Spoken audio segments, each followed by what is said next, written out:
कि जबर का मौसम कब बदलेगा, जबर का मौसम कब बदलेगा, हम बदलेंगे तब बदलेगा।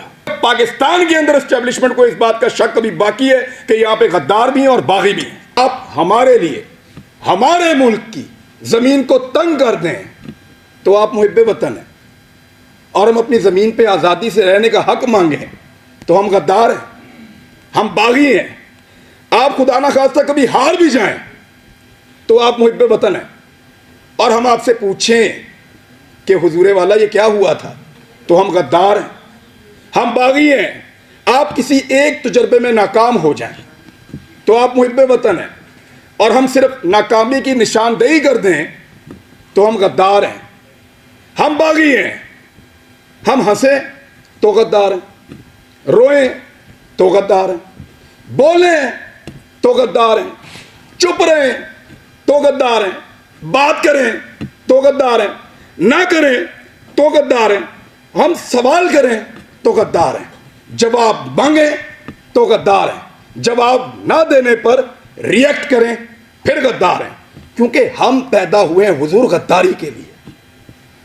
हमारे गलों में ना तख्तियां डालो और हमें चक्कर लगवाओ पाकिस्तान के गद्दार लिखकर, हमारे माथों पे लिखो गद्दार, इधर यहां लिखो, या गोली मार दो, हमारे लिए वो ज्यादा आसान होगा। तकलीफ होती है। बिस्मिल्लाहिर्रहमानिर्रहीम, अस्सलाम वालेकुम। ये रिपोर्ट मेरे पास है और मैं मुबारकबाद पेश करता हूँ अवेयरनेस फाउंडेशन वालों को, जिन लोगों ने इसमें काम किया उन सबको। मैंने रिपोर्ट को अभी पढ़ा है और मैंने थोड़े दिन पहले भी इसको देखा था। मुझे इसकी एक कॉपी, मुझे ये सहूलत मैसर आई कि पहले मिल गई थी। मैंने इसको पहले भी पढ़ा था और ज़बरदस्त काम हुआ अल्हम्दुलिल्लाह, और ये काम जारी रहना चाहिए। मैं एक चीज़ की उम्मीद करता हूँ और दुआ भी करते हैं भट्ट साहब कि अगले साल ये जो लिस्ट है सहाफ़ियों वाली, ये छोटी होगी और हम यहाँ पे ज़्यादा लोग बैठे होंगे। लोग इसमें कम हो गए और हॉल में ज़्यादा होंगे। मैं इस बात की उम्मीद करता हूँ। मैं क्योंकि तनकीद करता हूँ बहुत खुलकर, और मुझे आदत है बहुत खुलकर बात करने की, तो मैं उन सबको वेलकम करता हूँ जो भी तनकीद करना चाहता है। बहुत अच्छी बात है, डिस्कस कीजिए हमारे कंडक्ट को और हमें भी करने दीजिए फिर। लेकिन किसी को यह हक नहीं पहुंचता कि वो मारे, वो डराए, वो जबर करे। यहां सब लोग ये बात कर रहे थे कि इकट्ठा होना पड़ेगा, यूनिटी होनी चाहिए। तो मुझे वो सिंपली एक दो लाइनें याद आ गई कि जबर का मौसम कब बदलेगा, जबर का मौसम कब बदलेगा, हम बदलेंगे तब बदलेगा, और बदलेगा, जरूर बदलेगा। मैं कुछ चीजें बड़ी क्लियर कर देना चाहता हूं अगले 2-4 मिनट के अंदर, कोई गलतफहमी रहे ना, खुलकर बात कर लेते हैं। हमारे ऊपर पर्चे देने की औकात पॉलिटिशियंस की नहीं है।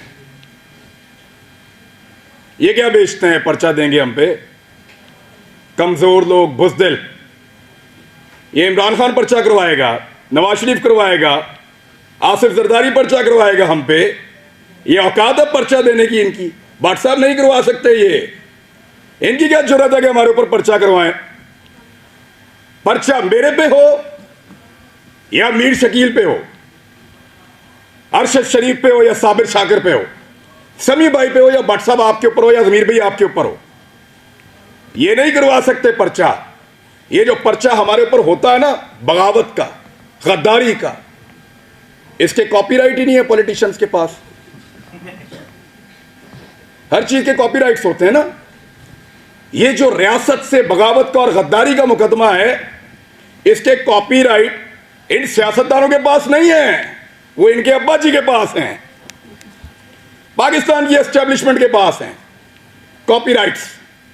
गद्दारी का पर्चा, बगावत का पर्चा, वो हम पे करवाएंगे। दुनिया के किसी मुल्क में ये पर्चे नहीं हो रहे, क्योंकि सब मुल्कों को इस बात का यकीन है कि उस मुल्क में रहने वाले शहरी उस मुल्क के वफादार हैं। सिर्फ पाकिस्तान के अंदर एस्टेब्लिशमेंट को इस बात का शक अभी बाकी है कि यहां पे गद्दार भी हैं और बागी भी हैं। क्यों शक करते हो? क्या मसला है आपका? ये कहना चाहिए, वो नहीं कहना चाहिए, सवाल ही तो पूछते हैं। हम करते क्या है? यानी अजीबो गरीब किस्म के स्टैंडर्ड्स पाकिस्तान में बनाए हुए हैं। मैं कुछ चीजें आपके सामने रख देता हूं। पाकिस्तान की एस्टेब्लिशमेंट से खुली खुली मैं सामने बात कर देता हूं। आप गैरों की जंग में हमें धकेल दें तो आप मुहिब्बे वतन हैं, और हम आपसे ये पूछें कि इतने सारे बंदे क्यों मारे जा रहे हैं, तो हम गद्दार भी हैं और बागी भी हैं। आप बंद कमरों के अंदर फैसले करें इस मुल्क के 22 करोड़ अवाम के, तो आप मुहिब्बे वतन हैं। हम आपसे पूछें कि उन फैसलों के नताइज पे नजर देखिए, बताएं कि ये हालात क्यों हुए, तो हम गद्दार हैं। आप पाकिस्तान में बार बार रजीम चेंज ऑपरेशंस करें, मुंतखब हुकूमतों को गिराएं, तो आप मुहिब्बे वतन हैं। हम आपसे पूछें कि ये क्यों किया, तो हम गद्दार भी हैं और हम बागी भी हैं। आप वजीर आजमों के इंटरव्यूज करें और फैसला करें कि इसको बनाना है और इसको नहीं बनाना, तो आप मुहिब्बे वतन हैं। और हम जब ये कहें कि जनाब अवाम का फैसला होना चाहिए, ये 22 करोड़ लोग हैं, कीड़े मकोड़े नहीं हैं, तो हम गद्दार भी हैं और हम बागी भी हैं। यानी आप बगावतों के और गद्दारियों के मुकदमे दर्ज करवाएं जो पूरी दुनिया में नहीं हो रहे, और जब हम आपको ये कहें कि क्या हम बागी हैं, तो उस पर भी हम बागी हैं, उस पर भी हम गद्दार हैं। यानी अजीबो गरीब किस्म का क्राइटेरिया बनाया हुआ है। आप हमारे लिए, हमारे मुल्क की जमीन को तंग कर दें, तो आप मुहिब्बे वतन हैं, और हम अपनी जमीन पे आज़ादी से रहने का हक मांगें, तो हम गद्दार हैं, हम बागी हैं। आप खुदा ना खास्ता कभी हार भी जाएं, तो आप मुहिब्बे वतन हैं। और हम आपसे पूछें कि हुजूरे वाला ये क्या हुआ था, तो हम गद्दार हैं, हम बागी हैं। आप किसी एक तजर्बे में नाकाम हो जाएं, तो आप मुहिब्बे वतन हैं, और हम सिर्फ नाकामी की निशानदेही कर दें, तो हम गद्दार हैं, हम बागी हैं। हम हंसें तो गद्दार हैं, रोएं तो गद्दार हैं, बोलें तो गद्दार हैं, चुप रहें तो गद्दार हैं, बात करें तो गद्दार हैं, ना करें तो गद्दार हैं, हम सवाल करें तो गद्दार हैं, जवाब मांगें तो गद्दार हैं, जवाब ना देने पर रिएक्ट करें फिर गद्दार हैं। क्योंकि हम पैदा हुए हैं हुजूर गद्दारी के लिए। हमारे गलों में ना तख्तियां डालो और हमें चक्कर लगवाओ पाकिस्तान के गद्दार लिखकर, हमारे माथों पे लिखो गद्दार, इधर यहां लिखो, या गोली मार दो, हमारे लिए वो ज्यादा आसान होगा। तकलीफ होती है। अरशद शरीफ ने किसके लिए आवाज नहीं उठाई थी? आप सारे गवाह हैं। जिसको मार पड़ी वो उसका शदीद तरीन मुखालिफ होने के बावजूद कहता रहा कि गलत मारा, तो तकलीफ होती है ना। भट्ट साहब नाकामी थी हमारी, उसका हम पे एतबार खत्म हो गया। भट्ट साहब, उसको पता चल गया अब उसका बोझ नहीं उठा सकते, वो इसलिए मुल्क छोड़ के गया था। उन्हें पता लग गया ताड़े तो गल उत्ते होना, हम पे उसका एतबार खत्म हो गया था। तकलीफ होती है, चुप करके निकल लिया। इन्होंने मजाक उड़ाया उसकी तस्वीर दिखा दिखा कर, हमारे इख्तिलाफात को हमारे खिलाफ इस्तेमाल किया, हमारे लोगों को तस्वीर भेजी कि ये देखो भाग रहा है, फोटो लगाओ सोशल मीडिया पे, गंदा करो इसको, भाग रहा है। अब बुज़दिल नहीं था, बुज़दिल होता तो तुम्हारे साथ डील करता, तुम उसकी मिन्नतें कर रहे थे डील के लिए। रोज उसे कहते थे कि आओ बात करें, रोज उसे कहते थे कि आओ सरेंडर करो हमारे सामने। उसके बच्चों को थ्रेट, उसकी फैमिली को थ्रेट। अकेला था, उसको पता था सबको उसने अकेले ने संभालना है, कोई और तो नहीं था उसके साथ। जाओ पूछो उसकी मां से, मैं मिलकर आया हूं उस दिन। सारी बातें करने के बाद, पूरा हौसला देने के बाद, आखिर में वो कहती है कि अरशद तो नहीं है ना, जो कुछ भी हो अरशद तो नहीं आएगा अब। हम पे उसका एतबार खत्म हो गया था, इसी काबिल हैं हम पे भरोसा नहीं था उसका, इसलिए वो यहां से गया। बुज़दिल नहीं था, हम नकारा हो गए थे, हम उसको नहीं बचा पाए। मैं अभी थोड़ी देर पहले मैं मोटरवे पे आ रहा था, मैंने एक वीडियो रिकॉर्ड की। मुझे इत्तला दी गई कि आप इस्लामाबाद आएंगे तो पकड़ेंगे, तो मत जाओ। तो मुझे दो वजूहात समझ आई, या तो कोई ये चाहता है कि मैं आके बात ना करूं, या हो सकता है वाकई पकड़ ले। तो मैंने एक वीडियो छोटी सी रिकॉर्ड करवाई, इसलिए कि अगर मैं पकड़ा गया तो ये लोगों तक पहुंच जाएगी वीडियो, और मुझे जो इत्तला दी है, कैसे दी है, किसने पकड़ा, ये भी पता चल जाएगा। मैंने अपने बच्चों से भी माफी मांगी। मैं 1 साल में उनको कोई किसी एक मौके पर भी जो मैं उनके साथ टाइम गुजारा करता था, मुझे वो मौका ही नहीं मिला। मैंने उसी वीडियो में उनसे माफी मांगी कि बेटा सॉरी, बाबा फिर लेट हो गए, लेकिन वादा आपसे पूरा करेंगे। लेकिन आपको पता मेरे दिमाग में वाली चीज क्या चल रही थी, मेरा भी आप सबसे एतबार खत्म हो गया। आखिर में मेरे दिमाग में यह आ रहा था कि अरशद नहीं है, बोलेगा कौन। वही था, सबको इकट्ठा करके वहां अदालत में पहुंच गया था। क्यों पकड़ा उसको? हौसला देता था, डट कर खड़ा था, हर जगह उसने आवाज उठाई और पूरी कोशिश की उसने कि यह मुश्किल वक्त गुजर जाए। अभी मैं इस यकीन के साथ अंदर जाऊंगा कि अरशद पीछे नहीं खड़ा हुआ। अब सिर्फ ये एक कमी मुझे महसूस हुई है, वो इस कमी के साथ पाकिस्तान छोड़ गया था। वो तकलीफ मैंने आज पहली मर्तबा महसूस की है कि जब वो ये मुल्क छोड़कर जा रहा था तो वो कितना बेबस था, और उसका हमने मजाक उड़ाया कि फलां फ्लाइट से निकल गया, इस तरह निकल गया, इस तरह भाग लिया। उसने मुझे फोन पे बताया, इमरान तुझे पता है मैं कैमरे में जानबूझकर मुस्कुरा रहा था, वो इसलिए कि मुझे पता था ये मेरा मजाक उड़ाएंगे। मजाक उड़ाते हो यार, पहले जमीन तंग करते हो, फिर कोई यहां से चला जाए तो उसका मजाक उड़ाते हो। क्या बंदूक लेकर तुम्हारे गले पड़ जाए वो?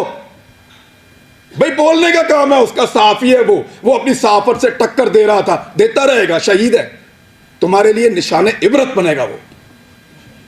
मैंने पहले कहा था, आज फिर कह रहा हूं कि तुम्हें सिर्फ मारना आता है, हमें और बहुत कुछ आता है, और वो हम इंशाल्लाह करके दिखाएंगे। सिर्फ हमें मारना नहीं आता।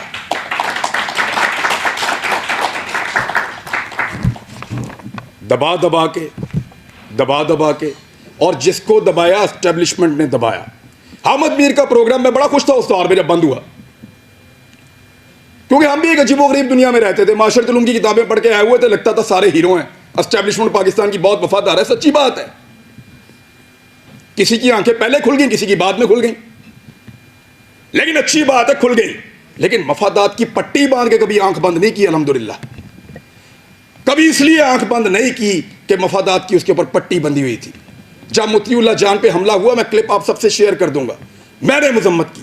वो बच्चा जिसके घर के अंदर घुस के मारा, जिसके साथ आपका केस चल रहा था, मैंने मजम्मत की। जब अफसार आलम पे गोली चली तब मजम्मत की, सब रिकॉर्ड के ऊपर मौजूद है। हामिद मीर के ऊपर गोली चली, मजम्मत की। लेकिन हामिद मीर ने अपने मुंह से कहा था, मेरे भाई ने, कि मेरा प्रोग्राम सियासतदानों ने बंद नहीं किया। इमरान खान की क्या औकात है, बंद तो उन्होंने किया है। अब बोलता है इमरान खान से बदला लूंगा। अपने मुखालिफ को पहचानिए, फिर इकट्ठे हो जाएं, तो शायद आपकी जान छूट जाए, वरना ऐसे ही इसी तरह हमारा वक्त गुजरता रहेगा। मैं सिर्फ एस्टेब्लिशमेंट को एक बात कहना चाहता हूं कि हुजूर आपका मर्तबा, आपका रुतबा बहुत बड़ा है। ये बहुत छोटे छोटे काम हैं जिनमें आप पड़े हुए हैं। ये छोटे छोटे काम हमें करने दें, एतबार करें हमारे ऊपर कीड़े मकोड़ों पे, हम गद्दारों को ये मुल्क चलाने दो। आप मुहिब्बे वतन है, बहुत बड़े लोग हैं आप, बड़े बड़े काम किया करें आप, आपका रुतबा बहुत बड़ा है, बड़ा मुकद्दस काम है आपका, हम उसकी कदर करते हैं, यूं सलूट करते हैं आपको, खुश होते हैं आपको देखकर। लेकिन ये छोटे छोटे काम हमारे लिए छोड़ दीजिए, हमारे लेवल पे मत गिरिए। आप बीच में से निकल जाए ना, तो इन सब माफिया को हम संभाल लेंगे, मीडिया वाले। बस आपके खिलाफ बोलने को जरूरत की बात नहीं है, दिल नहीं करता, खुदा की कसम दिल नहीं करता, खुदा की कसम दिल नहीं करता। डरते वरते नहीं है, पता है आपको, बुज़दिल नहीं है हम। क्या करोगे, गोली मार दोगे, मार दो। डरते नहीं है तुमसे, तुमसे प्यार करते हैं, तुम्हारी कदर करते हैं। डरो उस दिन से जिस दिन हमारे अंदर से यह जज्बा खत्म हो जाएगा। हम प्यार करना चाहते हैं, कदर करना चाहते हैं, हमें मत धकेलो, दीवार के साथ मत लगाओ और ये ड्रामा बंद करो। पाकिस्तान के फैसले पाकिस्तानी करेंगे, पाकिस्तान के फैसले हम करेंगे। ये हमारा राइट है, लोगों का राइट है, डेमोक्रेसी ये कहती है। ये बंद कमरों के अंदर ड्रामे बंद करो। पाकिस्तान को तजर्बा, मैं बचपन से पढ़ रहा था, लिखा हुआ था इस्लाम के लिए तजर्बागाह बनाएंगे पाकिस्तान को। हमारे लीडर्स ने ये बताकर पाकिस्तान बनाया, वो किसी और चीज़ की तजर्बागाह बना दिया पकड़ के। इसको पकड़ लो, उसको नंगा कर लो, उसको डंडे मारो, उसके कपड़े उतार दो, उसको घसीट के वहाँ पे ले जाओ, इसको जगाते रहो, इसको शहरों में फिराओ। अजीब ड्रामेबाजी है यार। वो ये मुल्क क्या बना दिया आपने इसको। आपके अपने घरों में बच्चे नहीं हैं, यानी हमें डिवाइड करके हम पे रूल कर रहा है। पहले गोरा कर रहा था, अब एस्टेब्लिशमेंट कर रही है। इससे अगर निकलना है ना तो एक बार सोचना पड़ेगा। मैंने यहां किसी को तनकीद का निशाना नहीं बनाया, मैंने सिर्फ बताया है कि वो कौन है जो हम सबको डैमेज कर रहा है। इस मौके से हमें फायदा उठाना चाहिए, हम सबको एक मौक़िफ़ बनाना चाहिए। एक मौक़िफ़ कम से कम इस बात के ऊपर कि एक को मार पड़ेगी तो सबको मार पड़ेगी। यहां से भी शुरू कर लो तो बहुत है, बाकी मर्जी है। अगर डिवाइड एंड रूल करना है तो फिर करते रहिए, इस गंदे खेल का हिस्सा बनना है तो बनते रहिए। भट्ट साहब को मैं इसलिए अप्रिशिएट करूंगा कि कोई भी फोरम हो, कोई भी जगह हो, कोई भी बुलाए, जब सहाफ़त का नाम आता है तो आप लोग आ जाते हैं। सर आप लोगों का बहुत शुक्रिया।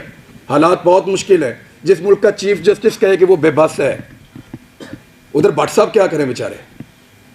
लेकिन ये वक्त भी गुजर जाएगा, यूनिटी आएगी इंशाल्लाह, इकट्ठे होंगे। और हम नहीं चाहते कि हम अपनी एस्टेब्लिशमेंट का मुकाबला करें। के बाद आ जाओ, तब तक के लिए इतना ही, थैंक यू।